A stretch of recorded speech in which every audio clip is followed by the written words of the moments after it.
coronavirus emergency and a reality check on how concerned you should be and what you should really do to protect yourself and your family. We're seeing a rush to buy those face masks, and TJ Holmes is here with more on that. Good morning, TJ. All right, let me try to make it plain here, Stray. I have one surgical face mask here between the two of us, between me and Tom. He's sick, I'm not. Who should get the mask? Well, your natural instinct is to say, give me that mask. I don't want to catch what he has, but I should be begging him to wear it, because him, the sick person wearing it, better protects me, the healthy person, as if I were wearing it myself. So all these masks are floating around out there. Which ones do health officials say you should use?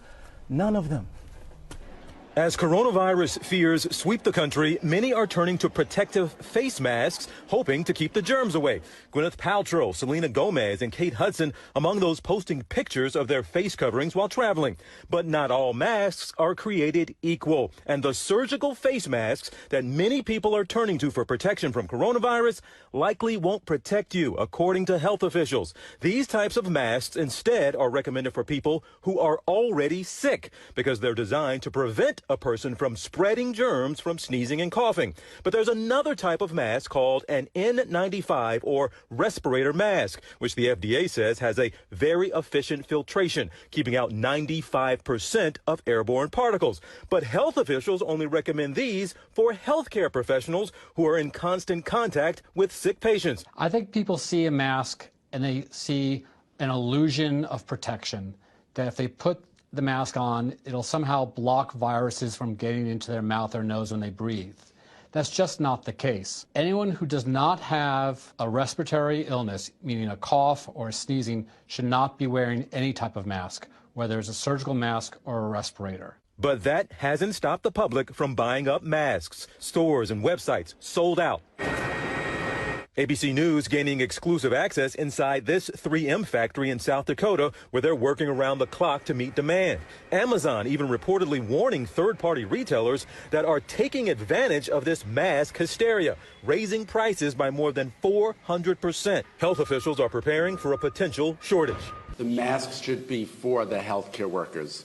The public should not be buying masks. And believe it or not, by wearing a mask, you could be putting yourself at even more risk. People do not use their masks correctly. They play with it. They wear it too long. They rub their nose underneath it. You hear that, folks? You could be making it worse by wearing a mask, putting yourself at greater risk, because what do you do all day? You're doing exactly what they tell you not to do. You're touching your face all day and getting sick. Let's put this graphic up. They got a lot of attention. People had a lot of fun with it, but it's from the CDC. It's an official graphic from the CDC that shows all these different facial hair styles and telling men how this could actually keep you from wearing your respirator correctly. I mean, there's a side whiskers, a mutton chops, a Zorro style, a soul patch. They have all this. But folks, this was put out years ago. This was not for coronavirus. It is for people who actually do work in industries where they need to wear respirators. So that's a serious graphic. It made the rounds. It kind of confused people, like, so we need to pay attention to this? But it does, Dr. Jen is going to speak to this, it does show the seriousness of this matter of wearing these masks the right way. 100%.